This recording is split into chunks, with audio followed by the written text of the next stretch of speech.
I'm excited to introduce today's guest, Gregory Hitchcock from Gregory Hitchcock Design, an extraordinary, talented designer with over 20 years of experience in New York City high-end design and build environment.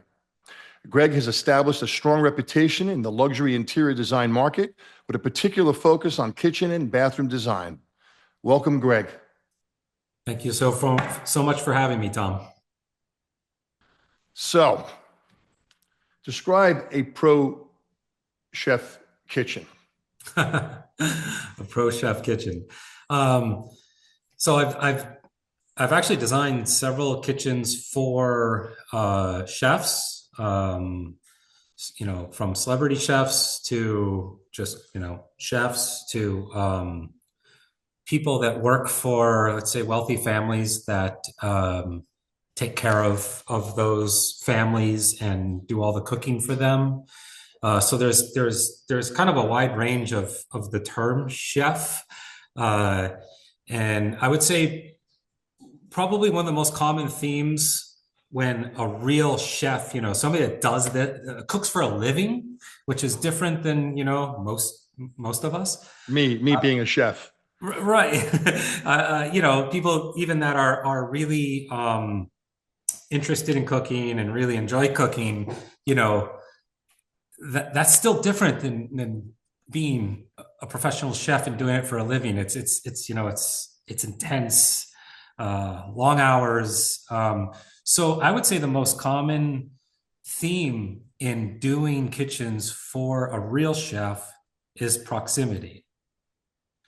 They actually, even if it's a big kitchen, they might have a big, beautiful home. When it comes to the sink, the cooktop, the refrigerator, the oven, you need to kind of consolidate those things. They do not want to take more than one step towards either of them. Right. That sounds exciting. And I think that's just ingrained in their mind because they've probably spent 16-hour days in a kitchen, and they understand that it's all about efficiency. So when you're designing this kitchen, as you say, you have to make sure that you're only a few steps from each element for the chef to be able to, If that. if that. Yes. And you said you have done a lot of chefs that have been going to culinary school, because there's a lot of different types of chefs, like you said. Right. So what was your favorite chef you worked for? And you don't have to disclose who they are. Yeah. So, I mean, I did a cool studio kitchen, which was really more for YouTube videos and things of that nature for Mario Batali. This was, wow, 10 years ago, I would Right. say, about 10 years ago. I did a kitchen for another chef here in the city that has had multiple restaurants, has a very successful restaurant now on 30 something street. I always forget the address. And his kitchen, it's a really, really beautiful, nice, luxurious kitchen. But that's a great example of a kitchen where he wanted to make sure he could kind of almost have everything at arm's length, which a lot of homeowners have these, even if they have a nice large space. I'm always the one, and I've learned from these chefs. It was Mario or Laurent Torrendal was one of the chefs that I admire. I did his kitchen, and I learned from them.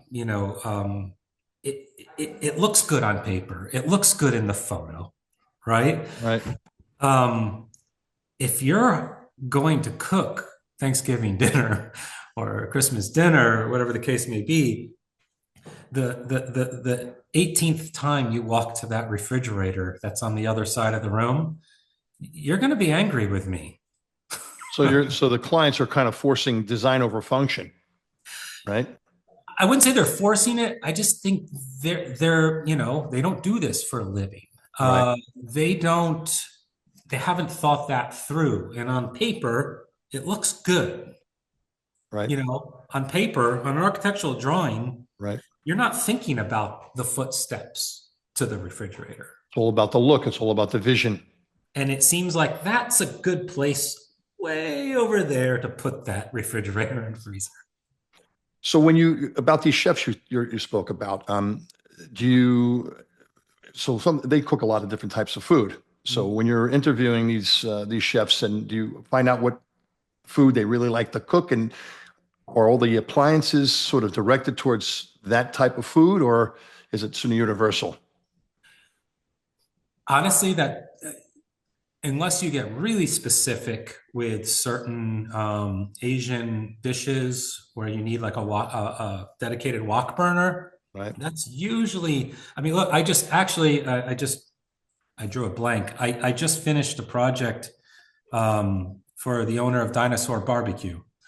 I don't know Ah, if you've ever been there. well, I have never been there. You should go. The big one's in Harlem, but it started in Syracuse. His business start. He comes from Syracuse. It started in Syracuse just to make barbecue for bikers, Hell's Angels guys, and Wow. biker clubs. Yep. And then it became a pretty sizable restaurant business. Um, you know, is interesting. I mean, look at what he has done his whole life. His requirements, one of them was just a deep sink. Like he has a normal cooktop. It's a 36 inch. Can't Right. remember the brand of Right. cooktop. And you know, for him, one of the main concerns was the depth of the sink. So, Really? because I guess, he understands, Yeah. what goes in and out of, The splash effect. well, preparation, Yep. kind of being able to use it for multiple purposes at the same time. Uh, I know people, when I say dinosaur barbecue, they would have expected a very different answer. Right. Uh, but he was fine with his cook. He said, I can do everything I need to do on this. I don't need a special cooktop. Um, so yeah, it's always surprising what these guys and gals, it's very, um, it's a very independent thing, and they are all different. I don't think there's any like commonality, to be honest. And you did work for the gentleman who came from Syracuse. You did. Yeah, I did his kitchen in Brooklyn, his Okay. personal kitchen. So Yeah. how did he find out about you? One of his very good friends is a contractor project manager. I mean, 90% of my business is referral. Referral. Yeah. So let me ask you, you got into the kitchen design business. Is that because you love food? You love to cook yourself? Uh, it's not actually. I have a fine arts background, degree in fine arts. Sculpture was the kind of my focus. Right. I love working with my hands. I like working with different materials. I also do, painting, drawing, everything else. But that became my focus. And my father grew up with a contractor slash cabinet maker father. So I grew up, with a wood shop in my basement and being, the gopher on the job site. So where was your father from? We're from upstate New York in the Catskills. Really? We're in the Catskills. A little town called Walton, New York, which Alton. I you've know heard it it. well. I You've heard know, of I it? know, I know that up there. Do you? Yeah, my father's background also was European, and and I lived with him, and he liked black walnut, and he was always Yeah. carving and stuff like that. So I understand how you grew up with a father so he was your sort of your mentor as well. Yeah, I mean when I feel like when you're kind of it's baked in, right? When you grow up with Yeah. something like that, there's no getting away from it. Sawdust in your soup, 100% So, osmosis. so what's your favorite meal? Like what's your favorite meal to cook, or what's your favorite food? Ooh, oh man. Um, Living in your so city is a lot. so I import pretty much all my products from Italy. So Okay. and I've been working with Italian products for 20 plus years. Been in this business 25, and 20 of it I would say has been working with it, European products. So we go to Italy a lot. Really? So Um, so there's no comparison then, right? it's the best food on the planet, hands down. Sorry, America. So tell me more about the Italian kitchens and why you chose Italy. There's a lot of places in Europe that you can get kitchens from and a lot of craftsmen. So why Italy? I would say it chose me. I mean, just early days, I was working for a guy down in Chelsea, um, and it was an Italian product line. And I took my first trip, and the rest is history. I mean, I really fell in love with it. And then I started forming relationships. I would say the real answer to your question is relationships. I formed relationships early on with people in Italy, with manufacturers, um, and then it just grows from there. And yeah, there are really good products from Germany. There are good products from different parts of the world. Um, but for me, my relationships are kind of ingrained in northern Italy, and also here locally, my relationships, if I'm doing a countertop or I'm doing hardware, there's a lot of choice. There's a lot of options. I can So many imagine options. a lot of options. We're in New York, you know, there's so many options. So for me, I usually kind of double down on the people that I like doing business with. So how did you end up in New York by coming from Walton? How did you come to Manhattan? Was it what got you down there? And Necessity. necessity. Yeah, I finished my degree in Albany, and then found myself sitting in a big warehouse space, making my sculpture, thinking, "Hey, I got to make a living." I mean, uh, girlfriend at the time was an actress. She wanted to go to acting school. Moved down here, Right. and that was 2000. Year 2000. So 2000. 20 almost 24 years ago, almost 25 years ago. Correct. That was the beginning of my indoctrination into the design world. Really.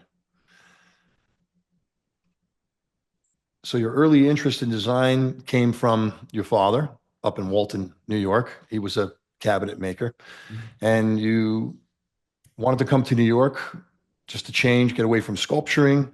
And you had a girlfriend that wanted to get into into the actressing, right? You wanted to be an actress, and you started a kitchen and bath. So who was your first client? Oh my God. I mean, I I mean, have, what like I can remember my first client, and I was like, yeah. oh boy, but and then everybody asked me, hey, how did you succeed so long? How did it grow? So you remember your first client, you remember your first kitchen, and where did it come from? Yeah, I really don't, because when I moved, I lived in Westchester. I moved to Bronxville for a year, Yeah.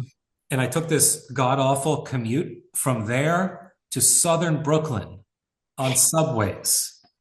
Long Multiple ride, Metro North, subway. It was awful. It 2 hours. was, oh yeah, oh yeah. But I found a job. So for some reason I got a job, in the bowels of Brooklyn.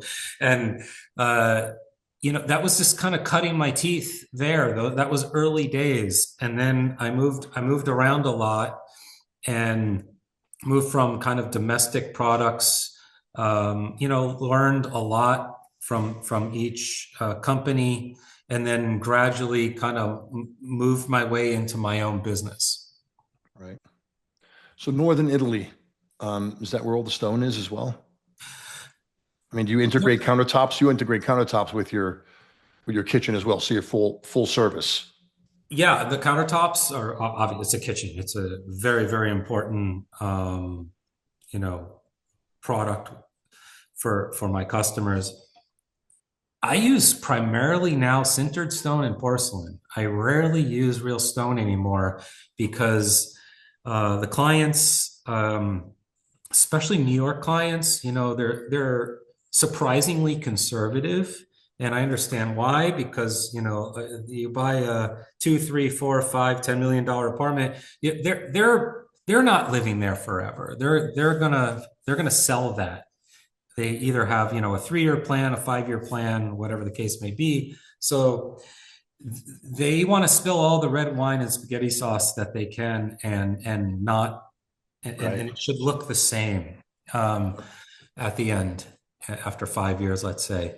So I'm a huge fan of the sintered stone materials over the quartz, only because it just looks authentic. This Right. stuff looks really authentic, and it's incredibly durable. The price is right. Yep. Um, I'm a fan. My clients love it. And well, as well as I do, clients listen to us, and they're hiring us for a reason, and they want to know what we know. And I've spent a lot of time visiting from Spain to Italy, visiting these manufacturers. The manufacturing facilities are really interesting. I mean, Really. people don't. I never been to one. You should go to one. Tell me more about those factories. What are they like? You should go to one. How It's big are they? enormous because a big part of them is they have to be extremely long, because these huge sheets, 10 foot by 5 foot sheets, go through a series of dozens and dozens of ovens Wow. to So they bring bake them from one temperature up and then slowly down so that they don't crack. And it's like more than a football field. It's like a football field and a half of these ovens that are all interconnected. It's a super fascinating process. The technology that's involved in making this stuff, people couldn't fathom it. That what goes into making a one slab of sintered stone. It's really interesting.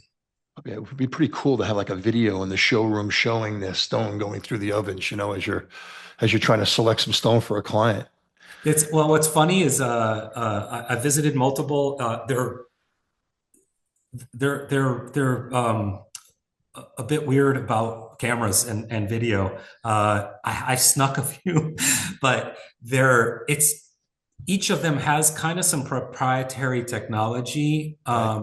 and they don't want anyone to see it. So you can find some videos online, Right. um, but they're a bit secretive. I'd like to see that. So let me ask you, so you have your countertop, you integrate your countertop. What about plumbing fixtures and stuff like that? Do you kind of work along with uh, well, yeah, tell Yeah, me. yeah, yeah. Obviously, in a kitchen, in particular, obviously sink and faucet, things of that nature. They're all. Um, it's really important. I also design bathrooms, so obviously, if you're designing a bathroom, Yep. um, that is an extremely important layer of products. So I help selection. I help with the selection. It depends on the client, to be honest. Every Right. client's different. Some clients are extremely involved in their project. Yep. And I mean, now clients are so much more knowledgeable than when I started in this Yep. business. Yep. They can Uh, double check everything now, right? Well, they have access. They have the same access we do. Yep. So they just may not have the same experience, but they have the Right. same access. So if there's a client that seems to be extremely involved in their decision-making process of these materials, I'm happy to collaborate with them. Others, are kind of, maybe they're in another state, maybe they're in another country, and they really need me to take care of that. That's just a different process with that client. So the name of your showroom is Shazar. Chazar, yeah. Cesar. This is a flagship showroom with Chazar product. Some of it's behind Yeah, me. I see that. At first I thought that was a like a painting behind you, but now I realize it's beautiful. Yeah, And it's a the so photograph of flowers that is embedded into the back of the cabinetry. It's kind of um, it's a unique product that we offer. Um, Cesar is a luxury brand from Northern Italy. This is a flagship for Cesar in New York City. And that's on 22nd Street. That's on 20 West 22nd Street. I'm in Suite 612. I'm on the sixth floor. I'm a boutique showroom. I'm not ground floor. I really wasn't interested in ground floor. I feel like I want to have, a certain amount of clients per year. I want to take really good care of them. I'm not interested in huge volume, which is Right. just a different industry, Yeah, no. Boutique is the way to go. Because otherwise you get everybody wanting to, hey, can you do a kitchen here, doing kitchen there? You're not getting the right quality of clients. So you bring special clients to that showroom, and you have all interactive. Is it all interactive, the showroom? Yeah, oh yeah. So I have three full displays, ranging from the new Revego pocket door system, Yeah. which is very popular right now, a lot of LED internal lighting. I have a surprisingly wide variety of materials in a small amount of space. Everything Right. from I have a sintered stone cladded kitchen, which is very interesting and has become quite popular with a lot of. Tell me a little bit more about that. So it's the kitchen island in particular is a monolithic, looks like a monolithic block. So it's mitered. Right. That's Uh, beautiful. it's mitered on all sides, So it's waterfall. and it's waterfall, kind of like a miter on the corners. So it just looks like this block of A stone. cube. So it's like a mitered cube. Yes, Wow. like a big mitered rectangle, and it's got a cooktop in it, and then a lot of storage. Obviously, it's a kitchen. So I think that's pretty interesting, and that's something that's it's not brand new, but it is a technology that has become more popular, I'd say, in the last 5 years or so. You see a lot more of that now. You know, it's difficult to keep reinventing a cabinet. Right. you know. So how did you come across that type of thought process to actually design something like that? Like did someone give you some how did you get innovation on that? Well, no, I mean that these manufacturers have spent, like JZAR, have spent years and years and years of R&D and hired really, really smart people and engineers, and they've put these systems together. I would say my job is more or less taking these products and figuring out how to make them work in the client space. I had a designer here a couple hours ago, and just in a very short conversation, I realized the island in this apartment couldn't be a normal island. It couldn't be an Right, island right, that sits on the floor right, because he doesn't have electric going. right. So how do you, right, exactly. And code Access to code electrical and plumbing. code wise, that's a problem in New York Right, City. I don't know why, really, but it is. So it technically has to be a piece of furniture. So we have a product called Unit, UNIT, and right, it's a leg system. It's a cabinetry that's on a leg system, so it doesn't touch the floor, well, except for the feet. And so we're going to use that and match the color of the cabinetry on the back wall where all the appliances are. And we can just call that a piece of furniture, right, even though it's cabinetry, right. because it's not secured to the floor in any way. Well, that's good for building approval as well, right? In some instances. Exactly. So it's creative solutions using all the products and tools I have in my toolbox. Same as you. It's Yeah. how can I use all that knowledge, all those products, all those tools to solve your problem? I mean, it's essentially my job. So options, you have lots of options Yeah, because of and all not the, just kitchens, bathroom vanities. I have beautiful walk-in closets and wardrobe systems. really. I actually did, I just finished two jobs just a year ago, finished two jobs up in Pauling, New York. Yeah, no Pauling. Okay. Um, big houses, ground up What do they houses. call that neighborhood up there again in Pauling? They call that neighborhood something. Is there a name? I don't Yeah, I even, can't remember, but it will come to me. yeah. I mean, these are large properties with 60, each job that I did up there had about 60 acres of land. Ground, like I said, ground up, work directly with the builder and the architect. And, there's one job has this enormous walk-in closet off of the master bathroom, which is, the master bathroom is basically like a studio apartment in New York City. Um, and so I have those products that fit. I did the mud room there. I mean, it's a enormous mud room because it's a horse farm. Right. So Yeah. there's a lot of A lot of stuff to mud, clean. horse crap room, you know, Yeah.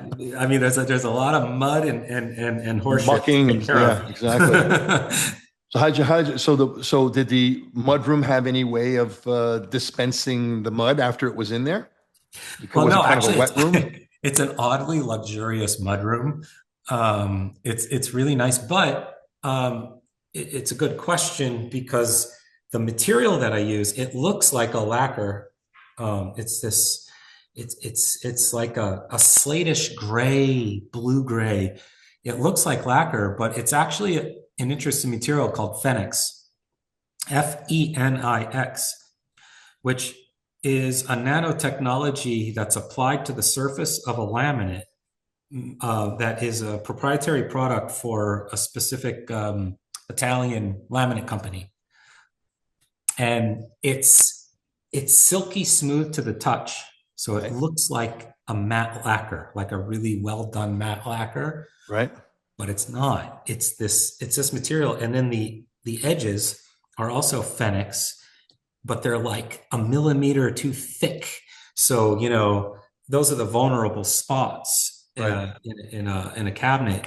And so in a mud room, you're going to have people being a bit more rough and tumble in a mud room, right. throwing things around. So that's what we used in that room. It's like Formica versus color core on the edges. So Yeah. how does that stand up to like when someone comes in and puts their hand on the wall or someone sits down or hits it? Does it is it so? Where else in the country have you done kitchens? I mean, you've done kitchens in Pauling, you've done kitchens in New York. So where else in the world or the country have you done some kitchens and Yeah. baths? Great question. Because, I guess one difference between like being a contractor and doing what I do, they're both very regional, right? I mean, you Yeah, need to kind of be present and you have your teams and um, especially construction. In my case, I'm extremely flexible because I can ship. I don't care where my product ends up. For me, it's the same. It's right, coming from Italy. It's being shipped and delivered somewhere. Um, so I've done really nice projects in Northern California. It's on my website. It's beautiful, beautiful ground up house. Um, Park City, Utah. I did a job there for a client that's from New York, but I did this project there as well. right, I would say the most interesting one, Boston. The most interesting recent job was in the Bahamas, and for a very interesting client. And it's a villa with a really really interesting uber modern minimalist approach, and also four bungalows on the same property. wow, beautiful. And so that's kind of a fascinating project and a great excuse to go to the Bahamas. Absolutely, absolutely. So anywhere else upstate? Have you done any kind of stuff outside of Manhattan, up in the North Country? It's a good question. I'm trying to remember. Probably. Probably. I'm trying to remember. Well, I mean, do you remember all your jobs? No, No. no, I don't remember all my jobs. I But mean, you sound very exciting about where you work. How do you so you ship all your products there? How do you deal with other contractors installing your stuff? Or do you do your own install? Yeah. In the Bahamas, we flew my guy there. Okay. They had the budget. They were not about to. I don't know if you're familiar. And Yes. it's not even the main island, by the way. It's an island that most people never even heard of. Down by Uh, Exuma, no, it's called Eleuthera. Luther, down in the Exuma Eleuthera. Islands, or even further down. It's no, it's east of the main island, Right. but it's this long, very, very, very skinny. In some places, it's just a road with like no earth to either side, skinny. Um, I know the islands. yeah, it's absolutely beautiful, but to get skilled labor Yeah. there is nearly impossible. So they really didn't have a choice. I mean, we're dealing with a luxury product, so we shipped. We sent my guy there. He took 2 trips there, finished the job in 2 trips. Um, the one in Northern California, it was a really good builder. I was really impressed, and they installed my product, and I have to say they did an outstanding job. I was nervous, but they did an outstanding job. If it's a really good builder and they have a good team, Right. I can coach them a little bit. I can, make some calls. I never even stepped foot in that house. They did a really good job. So Wow. it's a mixed bag, but 9 times out of 10, I'm installing my product. Yes.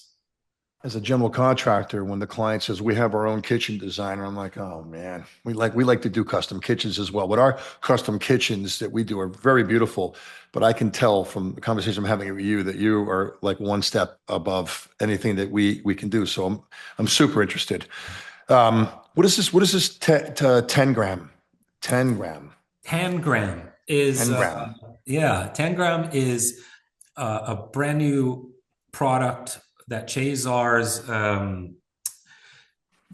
they have an artistic director now that comes from different they've designed for Foscarini, they designed for Poltrona Frau.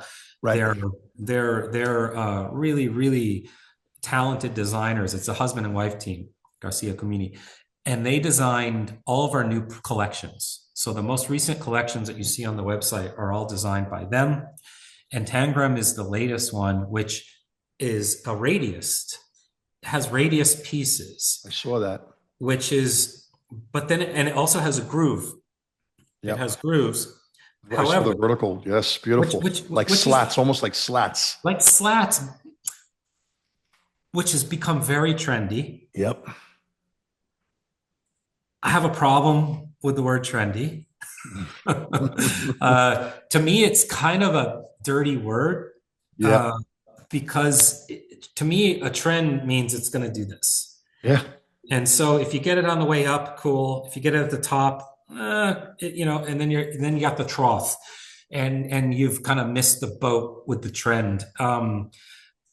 So Tangram is designed with the slats, which is everywhere now. They did it in a very interesting way. Their slats are randomized. So there's you could have like 1, 2, 3 in one kind of dimension, and then Right. the next two are another dimension, Abstract dimensions. and then they repeat. Well, that's the thing; they don't repeat. There's this randomized pattern. So when you put two of those doors together, Right. you never know where the doors end. Whereas with a That's what you do. continuous slat, that's Yes. whatever, half inch, half inch, half inch, half inch, half inch, and then you have where the doors meet, you're going to have half inch, quarter inch, half inch, and it's going to Right. look kind of messy. Um, so that's one kind of really interesting invention of Garcia So they came Comini. up with a way to disguise it. It's a disguise. Also, it just I can't explain it. When you look at it, it looks, you know, when you have everything the same size, it becomes kind of an optical illusion, and your eyes get a little confused. Right. When it's randomized, your eye floats around it. It's more soothing. And then there's the name Tangram comes from an ancient Chinese board game. That's where they got the idea. with Really? these little interlocking shapes. Yeah, it's a ancient Chinese board game that it's very mathematical, and that's where the inspiration came from, which is also just Have you really showcased that in your, do you showcase that piece in your showroom? not yet. It actually came out kind of when I was doing my build out. So, but I do plan on, um, my plan is to get rid of the display that I'm actually sitting in right now and to integrate a Tangram into the showroom. Yeah. I like to come see that for sure. So how do you cultivate your leaders? How do you find them? My leaders, my staff. Yeah. Your staff. How do you cultivate staff? Because it's very difficult. Our industry, me and you, where we came from is almost extinct, you know, Yes. Yes. you know, Yes. and everybody wants to send their kids to college to get, general knowledge, and nobody wants to do specific knowledge, bouncing, teaching them how to do what you do and teaching them how to do what I do. So how do you find your peoples? And Yeah. do you have and how many people do you work with inside your staff, and who does like your who puts your drawings together? Like who puts the map together? Yeah. Yeah. So I have an amazing, she's still working, so she gets to hear me talk about her, which is Great. wonderful. Put your headphones on, Manuela. She so she does all the technical drawings, all the order processing. So there are two components to my business that are 100% critical. That is good, accurate drawings. We also do a full set of MEPs for the contractor. So they don't even, the architect, if there is an architect, doesn't even need to get involved. Because if we're doing the kitchen, we're going to give you MEPs. We're going to give you a blocking plan. We're going to give you plumbing, gas, electrical. Right. And because it all affects our cabinetry. It's Right. just, we're going to give it to you because it's just going to help us also. Right. If we don't give you that information and something's located in the wrong place, we've just delayed our installation. So we do all of that work up front, and she handles all the drawing and order processing with the Italian manufacturers. Emery, the Dutchman, Von Cope. The yeah, Cope. The Cope. de Koop. The Cope. So he's kind of a jack of all trades. He does all my logistics, which is a really important part of my business because dealing with logistics companies is like negotiating with a toddler. It's very, very difficult, painful. They're dealing with thousands and thousands of customers. So I understand it, but it's a lot of work to get that stuff shipped on time.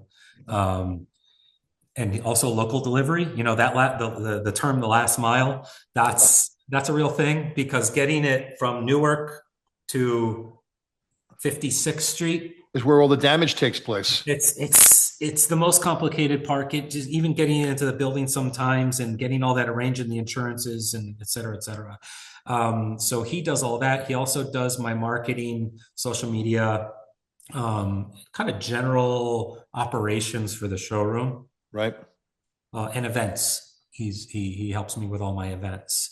Beautiful. And then I do have one full-time sales designer, and he's a veteran from Artlinia, previously the flagship Chazar, and he's my sales designer, and I'm obviously a sales designer as well. Right. Right. So who does all these? So who does your installs? I have You have two. subs, Yeah, I have two subcontractors. primary installers that have installed many of my kitchens over the years. Right. So they not only know very well how to install my products, they know me. Right. A lot of it's expectation. Yep. So they need to understand who their client is. I am their client, and they're installing for my client, which is all very circular, but they need to take care of Gregory Hitchcock Design, and we've been to war together uh, multiple times. So we've already been there. We know what it takes. We know how to handle it. We know when something goes off the rails. We know what to do, and we know how to do it together. And I think that relationship is really critical to getting to the finish line. So as I say, it's organized chaos until it's a complete project, right? It's Organized chaos. organized chaos. One of the metaphors I was using is, do you play darts? You ever Yeah, play? matter of fact, my son just put a dartboard in his room, and I just started picking up darts after like 15 years. So yes, Yeah, it's funny you said that. I played in college. I guess every guy played in college, but Yeah, that and um, pool, now take that dartboard and put a motor on it and rotate it at like 20 RPMs and then try to hit it. and try to hit it. That's what we do. Yeah, That's what it feels like. yeah. No, it's and managing expectations of clients. So do you mainly work directly for? You work mainly for other designers, mainly for clients directly, or GCs, like, or is it a mixed batch? Yes. Yes to all three. Yes to all three. Uh, I don't have a percentage kind of in It's my okay. head, but I would say it's probably in the 50-50 range, meaning homeowners versus trade. I would say it's roughly 50-50, somewhere in there. Right. I've done work directly for builders where I kind of almost work in the background. And the builder is 100% in charge and runs everything. Right. And I'm kind of, I don't even meet with the client. Right. Um, I work with architects in also multiple ways. Some architects that have been working with for many years will literally hand off their client. Yeah. What It's they like, like to do. here Here, you come. go. Yeah. Please Right. take good care of them. Um, Others, work very differently. They're extremely involved. Right. It's really, it's a mixed bag, and we have to put on whatever hat is required for that client. I don't necessarily have a preference of any of them, and I work directly with a lot of homeowners, which are typically referral clients or repeat clients. Right. How's business right now with this? Business was a little weird, a little strange on our end too, a little soft, and up. It's always like that, back and forth. So how is it? Is it steady Eddie? It's a freaking roller coaster. I Yep, it's mean, a it's roller it's coaster. it's a roller coaster ride. If I feel like you kind of have to be like a bit of an adrenaline junkie to be in this business to a certain extent, Yeah, yeah. because if you don't like the highs and lows, and that's something that drives you crazy, you should go do something else. Construction is like crypto, Yes, very volatile, right? It doesn't, and very volatile, and very volatile. I mean, look, there's I'm a true believer in you create your own luck.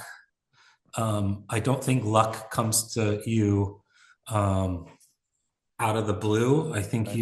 you need to put yourself in positions that generates luck. Um, Exactly. so I'm always trying to do. That's why one of the reasons I'm always trying to just. I have 25 years worth of clients. So I have clients that I got one today. I got one today. The trash, pull out trash, a job on Ninth Street, pull out trash. Something in the mechanism was rubbing, and now it's become really bad. I'm going to replace it. I'm not going to charge them for it. Nope, I'm going to replace it. nope. This was like 7 years ago. Yep. Because you want to know why? Because by you replacing that, you'll get more out of that than trying to fight them for $15 or $50 or $100 to replace it. There's a golf club company called Ping, and they're privately owned. Yeah, And when you play golf at all, Do you play golf at all? I used to, and my dad was a golfer. Yeah, so I know Yeah. him. I know the company. Yeah. So what it is, if you break a club with them, they automatically will just because they don't want you on the golf course saying, you know what, I broke this club. They won't return it. They want you on the course saying, hey, listen, I just got this club replaced. They're a great company. So same with you. When you do a service call and you do it for like, you must get repeat business like, wow, he came back after 9 years or 10 years or 3 years. So another question I had with this new technology coming into play, you mentioned Mm. technology, meaning, how precise your materials are. But what about technology in the computer world, like AI and stuff like that's going to make probably a good impact on certain ways of doing business. What do you think about that? Um, I think,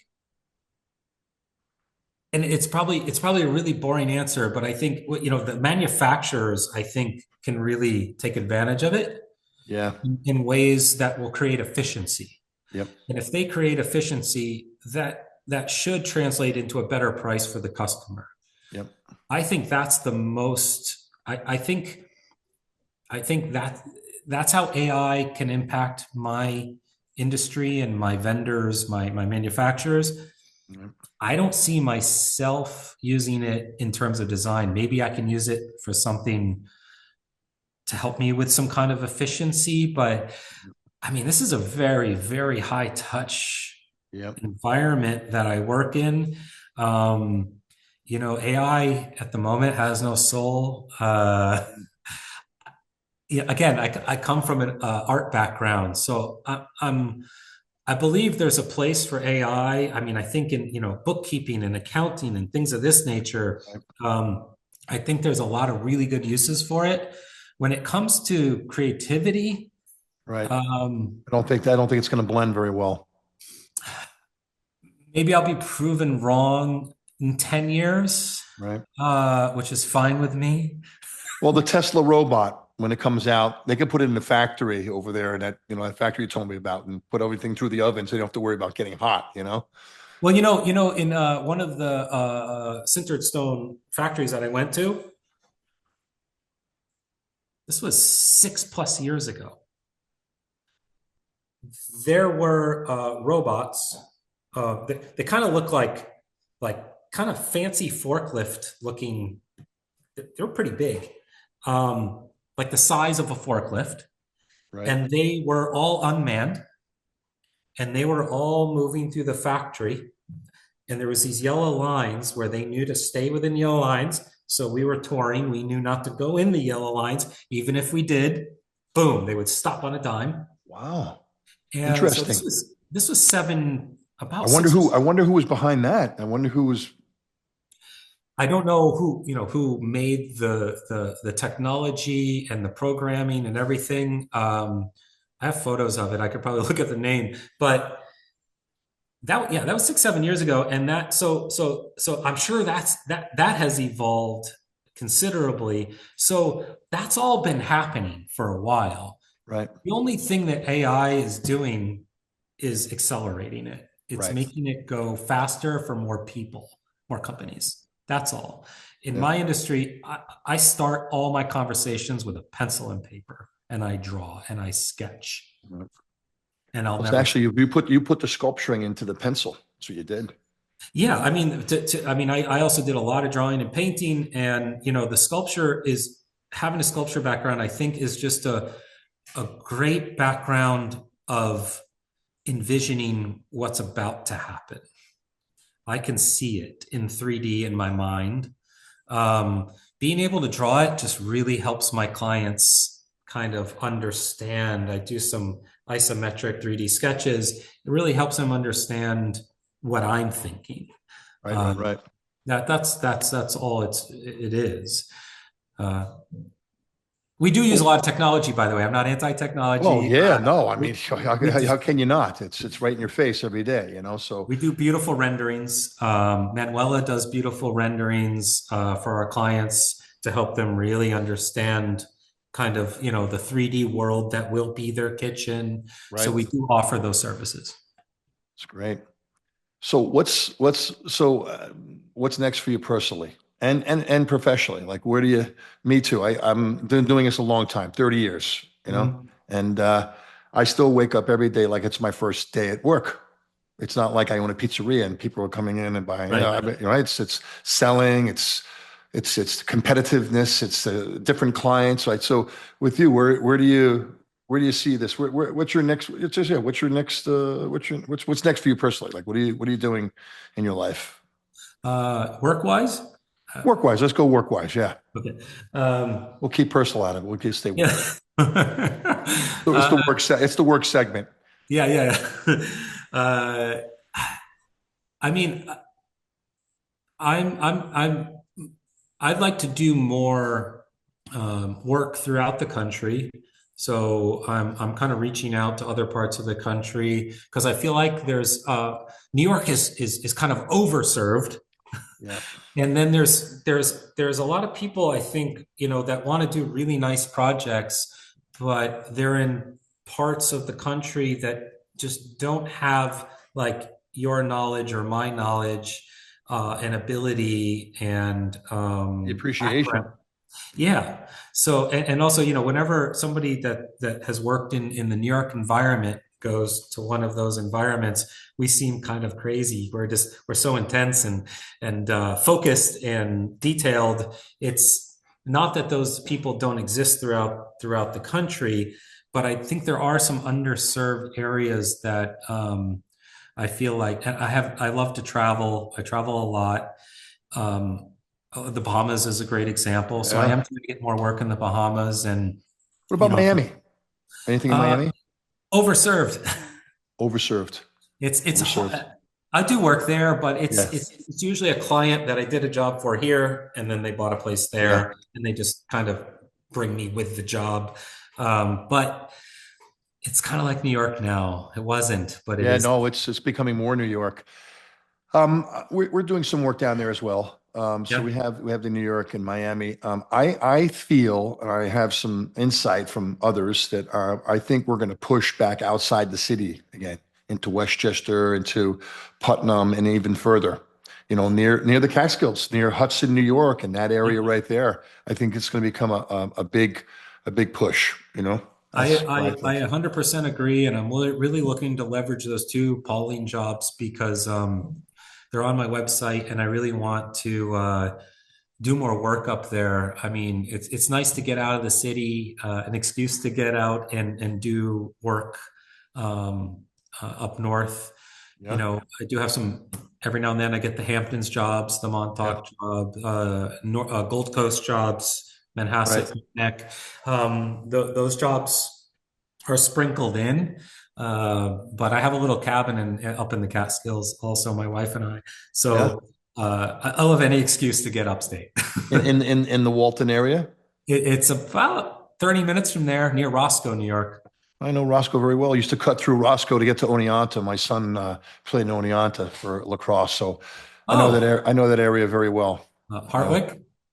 we played against Hartwick. Yeah, SUNY. Yeah. Because yeah, so Oneonta was like my not that anyone cares to hear this, but that was kind of the closest New York City. city. Uh, all Easy. the bars in that place at Yes. that one time back in the 80s. Yeah. Forget about it. It was unbelievable. You know? Yeah, Yeah, it if I was wanted to go unbelievable. shopping, we had to drive to Oneonta because you can't buy anything in Walton. So that was I'm very familiar with it. Yeah, no, me too. So the Roscoe Diner and all that. That's a good place for us. That's great. So we got some connections there. I tell you, Yeah, this has been great. I'm more excited than ever that I spoke to you about learning what you do and how you do it and where you get your materials from. I'm super interested and super stoked about this whole thing. So I mean, I think we covered everything, and I just want to yeah, say thank you. And where can people find you? Where's the best place to find you? yeah. Um, I mean, it's easy. It's GregoryHitchcockDesign.com. okay. So it's just my name, design.com.